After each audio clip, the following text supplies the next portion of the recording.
What a save, Frederik Andersen. Just a sensational save. Aho tries to get to it off the side of the net. And Blake will get it back and they'll score! In the high slot, Seth Jarvis takes advantage. And Jarvis's 27th has Carolina tied at 1. Blake steps away. He creates some space out for Aho. He scores! A wicked one-timer from Sebastian Aho. And Carolina takes a 2-1 lead. Taylor Hall. He finds Walker who lets it go. And he scores! Sean Walker is playing his best hockey with the Canes, and he puts Carolina up 3-1. Hi, everyone. It's the Canes Corner podcast. Good morning. How often do we get a chance to say that? We're brought to you by the Aluminum Company of North Carolina. If it is for the exterior of your home, you can find it at the Aluminum Company of North Carolina on Hamlin Road in Durham. No place like it. Sammy Hanna and his crew do a great job. So you should check them out for all your exterior home improvement needs.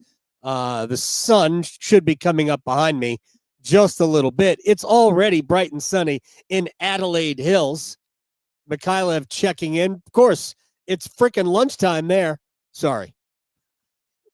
Actually, I think it's later than lunch in Adelaide Hills. I have no idea what time it is. I think it's Tuesday in Adelaide Hills. All right. We'll get to the shout-outs in a minute. 8 in a row. Hurricanes are on a roll and playing their game. So if we big picture this, we've got an 8-game winning streak in which Carolina has allowed 10 goals. I mean, I'm not an expert, but if you allow, 1.25 goals per game, chances are you're going to win a lot. Hurricanes have won 8 in a row, 9 of 10. And the reason I extended it out, I will explain in a minute. The penalty kill has allowed 1 power play goal in this 8-game winning streak. Power play wasn't great tonight. It gave up a goal. That was bad. I thought the next 2 power play, well, there was no third power play. The second power play, I thought had some chances, didn't look bad at all, but of course didn't score. And the first one, after the Aho chance from the high slot, they were Keystone Cops. It was just a mess. Can't defend it. I wouldn't try to defend it. It's got to be better. They're so wound up tight. They just don't move right now. And I know the same players who, when they're not gripping the stick like crazy, will move more. So, I mean, they'll get back to it at some point. Maybe they're saving it for the playoffs, just like Jackson Blake is saving all of his goals for the postseason. We'll talk about him, too. We're going to talk about the top line. We're going to talk about, an all-time great Hurricane we are going to talk about tonight. But I'm going to start with the reason I went to 9-1-0 in their last 10. Because even though they did lose a game in there, and as a matter of fact, one of these games, Frederik Andersen lost, this is in many ways the reason. Now, Carolina has gotten to their game. And to me, and I said this in the Stormwatch, it isn't so much that Carolina has won 7 in a row going into tonight, but it's how they won 7 in a row going into tonight. Because if you kick the Boston Bruins game out, where Carolina was trash, still managed to win, you kick that game out, basically every game has looked very Canesy. All right, so here, Frederik Andersen, 25 saves, I believe, 26 shots at him, 25 saves tonight. So this is Andersen in his last 5 starts, 4-1-0, 938 save percentage. It's pretty good. Pyotr Kochetkov in his last 5 starts, 5-0, 948 save percentage. So remember the fatal flaws I identified for the Hurricanes. Fatal flaw number 1, goaltending, which might prove to be true. But right now, it doesn't look like that's a fatal flaw. And Andersen was, I thought, very good tonight. He didn't have to be great, but he was great when he needed to be. The save on Graf when it was still 1-0 San Jose at the near post on a great pass from Macklin Celebrini. That was nifty. I initially thought the shot was wide. And it might have been wide, but Andersen blockered it wide. Great save going across, getting to the near post on a dynamite pass from a dynamite player. Celebrini's going to be awesome. I don't know that he's not going to be better than Bedard. I could be wrong there. I've seen Bedard, and I think Bedard is okay. I mean, not okay. He's great. But okay based on what he looked like when he was like 15. But I think Celebrini is awesome. I love Will Smith, too. The Sharks have some good young players, man. Like, I think Carolina wasn't great against them the first time. I thought they were good in this game, didn't get rewarded for it early. But I think San Jose's got a bright future. They have some really good young players. I think Mike Greer's done a good job. They've traded well. They are stockpiling some young talent. But the goaltending for Carolina has been great. And in this stretch where they have looked good defensively and the penalty kill continues to be great, obviously goaltending plays a big role in it. But that fatal flaw doesn't look very much like a fatal flaw. Now we'll get to the second part of this equation. The second fatal flaw, which I identified as, I just don't think the blue line's going to get much better. And I think of late it has looked very good. And I think there are two reasons for it. One, Jaccob Slavin's on it, and we are going to specifically talk about him in a second. Two, his partner, Brent Burns, stopped giving the puck away. Yes, I know he was in some ways responsible for the shorthanded goal, at least the shorthanded chance, and he committed the penalty. But, I mean, I think it's more error of like an effort error than anything else. But I thought Burns was really good tonight. Again, he got an assist, but no big deal. His 911th consecutive game played. Played just over 22 minutes in the game, part of the penalty kill. But again, I think he's really partnered well with Slavin, and I know that people don't like him at whatever. Rod Brendamore's not putting Brent Burns out there for 22 minutes a night if Rod thinks he's a complete liability, because he's not when he's not giving the puck away, and he hasn't been lately. He may go back to doing that just to make you guys happy. But when he's not giving the puck away, he's been good.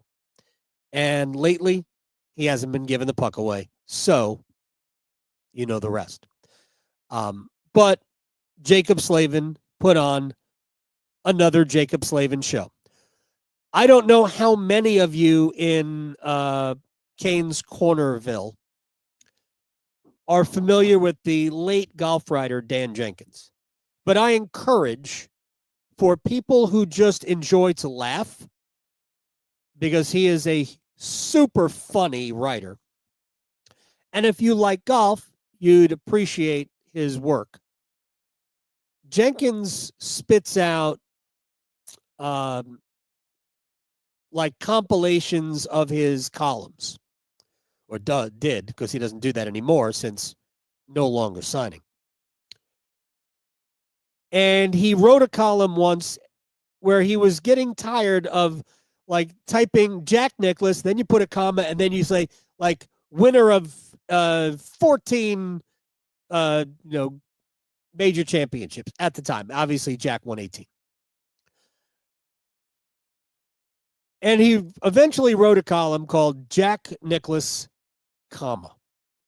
Because what came after the comma was some incredible thing that Jack had just done. So I'm stealing it from Dan Jenkins. I will credit Dan Jenkins every time. Jaccob Slavin, comma. So what did Slavin do tonight? Played just under 22 minutes. He had 4 shots on goal, 3 other attempts that either missed the net or were blocked. Had a great scoring chance late. He had 6 blocked shots. I don't know how many of them came on that power play, the phantom power play that was called on Taylor Hall. Hall went to the box twice today for not hooking. Twice for not hooking. And he came from underneath the stick both times. Not hooking. But I don't know how many blocks Slavin had on that particular San Jose power play. But they got stuck out there. They couldn't. And you could tell he was tired. As was Burns, who was out there. I think it was Burns.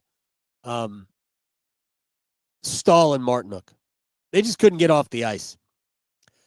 And, just Slavin does so many amazing things.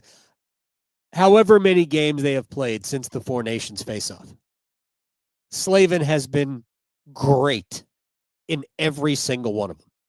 He has either been one of my 3 stars, I think twice or 3 times he's been my first star, or the player of the game like he was tonight. I made him the player of the game tonight because he was just phenomenal.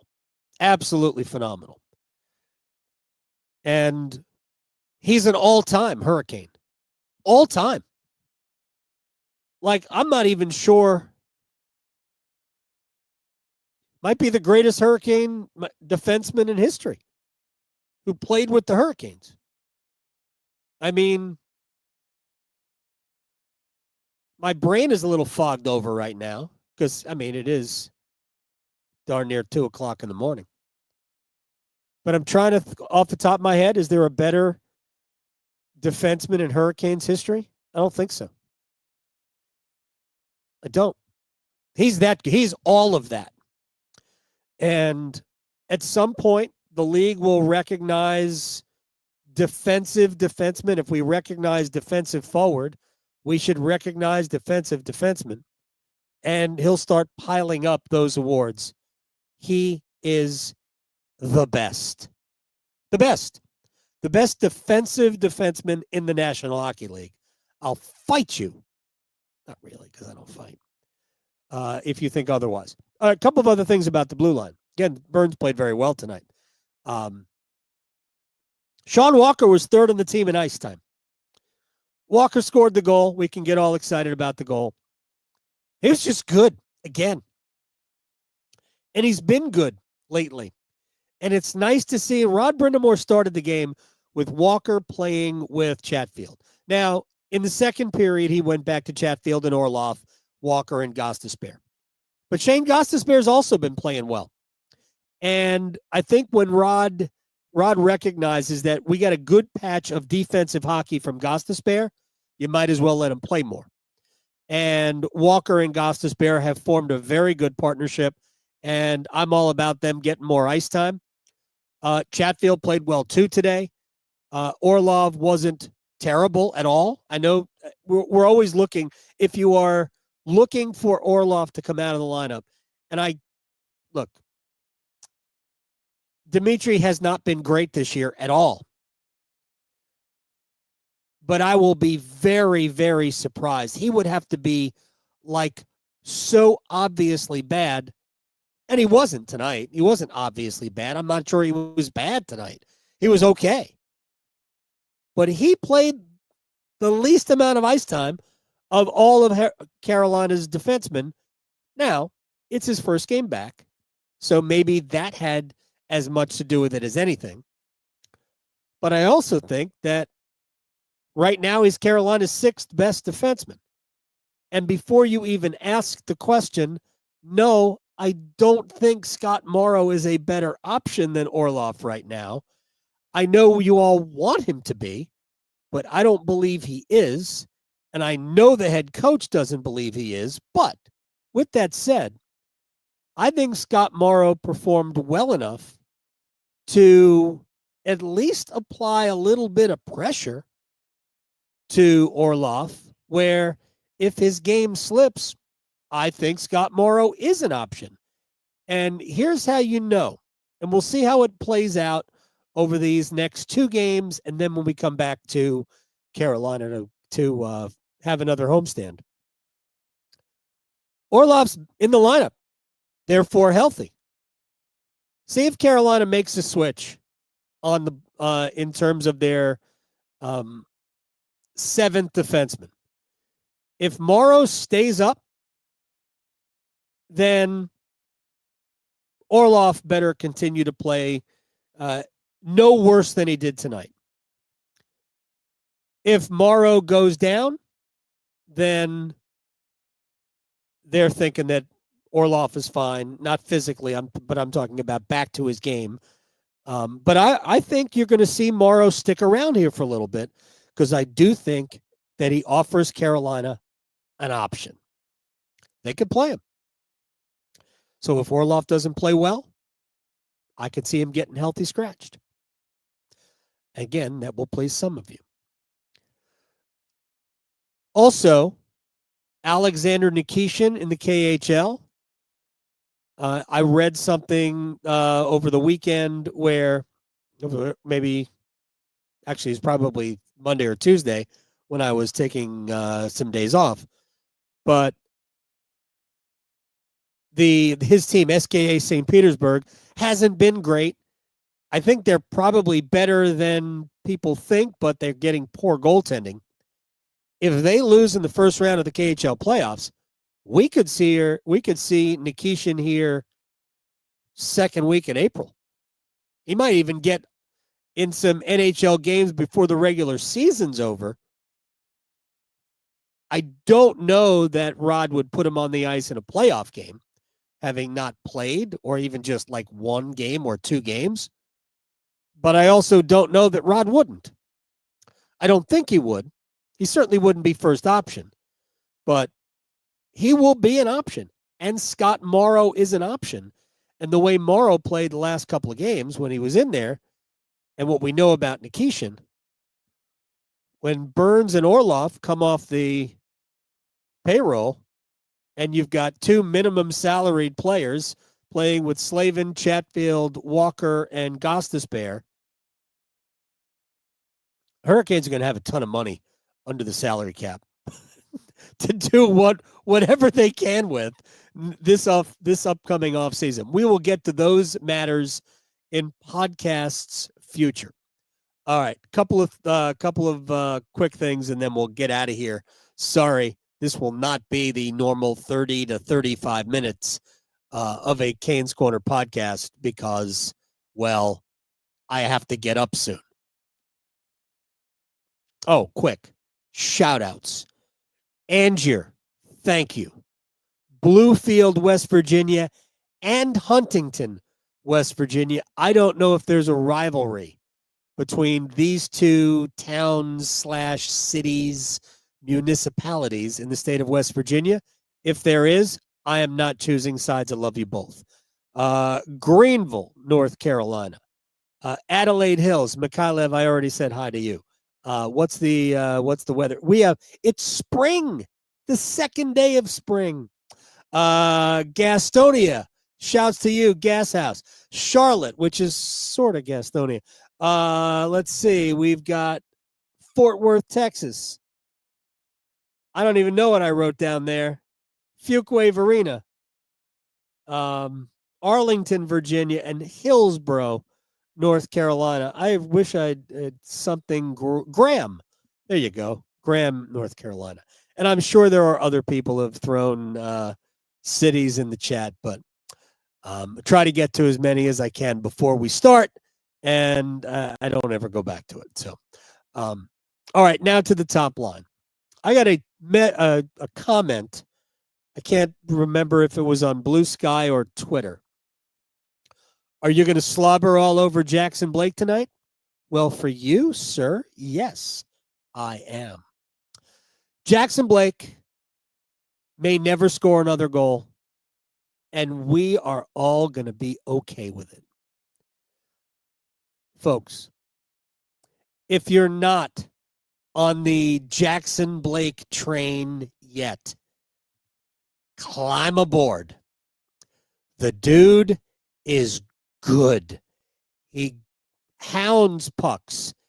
The puck sticks to his stick, and he creates plays all the time. He also, while he does make some defensive mistakes and has some lapses in concentration at times on that end, he certainly has a knack for getting pucks back when his team loses possession. He has been awesome.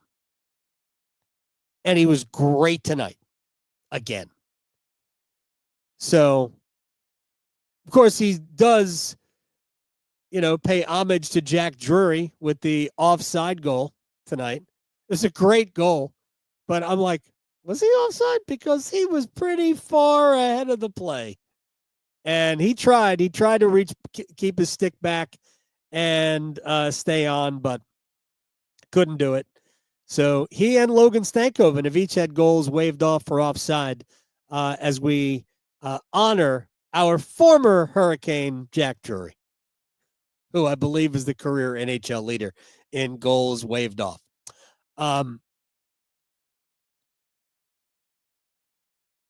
Sebastian Aho, pretty great tonight. In the face-off circle, won 13 of 20? Was he 13 and 7 in the face-off circle? Played about 18 and a half minutes. Best player in the game for me. He was awesome tonight. Look, San Jose's young. They're not great. So, grain of salt. But that trio, Aho, Blake, Jarvis, look pretty good together. I don't know what Rod's going to do when Andrei Svechnikov comes back into the lineup. Is he going to put him on that top line with Aho and maybe Blake and drop Jarvis down to Stahl and Martinook? I don't know. Stankoven has been good there. And honestly, I think you leave Aho, Blake, and Jarvis together and put Svechnikov where Roslovic is on the Kotkaniemi Hall line. Taylor Hall has played really well. The rumors of him getting a contract for, whether it's next year or next year and another or 3, I don't know. I could see the Hurricanes doing a 2-year deal for Taylor Hall, even before this season is over. I think he has been really good. The 2 penalties tonight weren't penalty. Either one was a penalty. But my gosh, he has been very good. And I talked to the head coach earlier, before the game about Kotkaniemi. I didn't love him against Philadelphia, but he thinks he's been playing well of late. And what we're seeing from Kotkaniemi, like tonight, he makes a big play on the Walker goal, and that puck has no chance to go in if Kotkaniemi isn't doing what he's doing, distracting the goalie by being in front, taking his eyes away. That was tremendous. So good for him. I thought he played a pretty good game anyway. He was robbed. Robbed, probably not the right word. He robbed himself. I mean, this happens all the time. This is not a Jesperi Kotkaniemi problem, by the way. But you get an opportunity at what is really half of an empty net, and you kind of hit the goalie with it. And we've seen all players do this. This is not uncommon for even the best players. And so, he felt like he should have scored a goal there. I agree. He should have scored a goal there. Jackson Blake should have scored at least one in the first period and didn't get anything out of it. But Kotkaniemi playing much better. So keep the direct nature of your game up, and I think you'll make an impact. But we'll see where Andre goes. I'd like to see him with Kotkaniemi and Hall. Would certainly give you a heavy line, a big line, especially if we can get Andre to play the game, like a power forward should. And then Stankoven can stay with Stahl and Martinook until William Carrier comes back, and then we've got decisions to make. When Svetch comes back, Tyson Jost will come out. But when William Carrier comes back, somebody's got to come out. That somebody probably won't be Jack Roslovic, but it could. I don't think it'll be Eric Robinson. Not sure why you'd ever take him out of the lineup. It could be Mark Jankowski, and not because his shooting percentage has slipped below 1,000. But he might just be the 13th best forward they've got. But obviously they like him. He's got a contract for next year. But I think Robinson stays in. Carrier will draw back in. Then I don't even know what the lines are going to look like. Does maybe Stankoven plays on a fourth line with Roslovic and Robinson. I don't know. But these are all good problems to have. Good win for the Hurricanes, 8 in a row. Kings on Saturday. Kings are good. They won tonight in Chicago, 3-1, just like the Hurricanes won 3-1 in San Jose. Chicago, dangerously close, this close to being eliminated from the playoffs, joining San Jose, the first team to be eliminated. By the way, Capitals' magic number is 0 to clinch playoff spot. Carolina's going in was 15, now drops to 13 with the win. The Islanders are slightly ahead of Columbus now. So the Islanders are the team Carolina is staring at to trim their magic number. That's the target right now, because the Islanders have 14 games left on 72 points. They can get to 100, and the Hurricanes have just 13 points away from getting to 101. I think that explains it. I'm done. Canes Corner Podcast brought to you by the Aluminum Company of North Carolina. If it is for the exterior of your home, you can find it at the Aluminum Company of North Carolina on Hamlin Road in Durham. No place like it. Sammy Hannah's crew do an amazing job. I wish they could build me 2 more hours of sleep. 5 o'clock is coming soon. My word. Thank you very much for spending the time.